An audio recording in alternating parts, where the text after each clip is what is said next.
O yun guys, good morning. Itong nagparamdam sa akin mga 10 kawin. Ayan, nakita nyo. Nagwawala.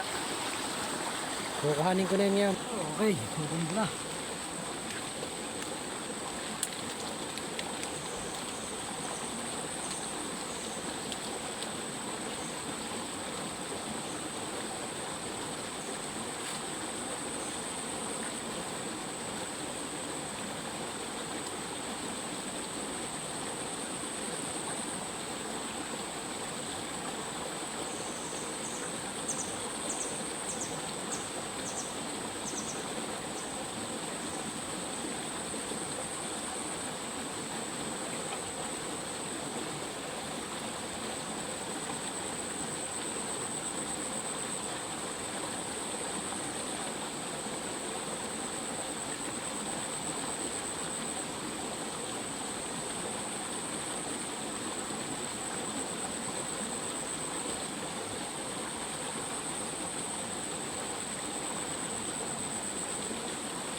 Yun na ang ating 10 kawin.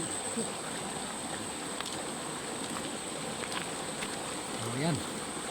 Medyo mahilab-hilab na ito. Hindi talaga siya nakawala. Ang ganda ng sabit ng Proveros. Ayan guys. Ang gandang buhay na mano. Ang ating lagay kapon ay 10 piraso lang. Ito. Sa napapandaw ko, pang-anim siya, pang-anim na kawil. Ibang kawil natin, nandun sa taas. Pinaghiwa-hiwalay natin.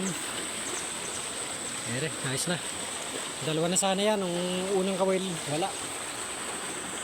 Okay, salamat sa Diyos. Hanggang dito na lang muna.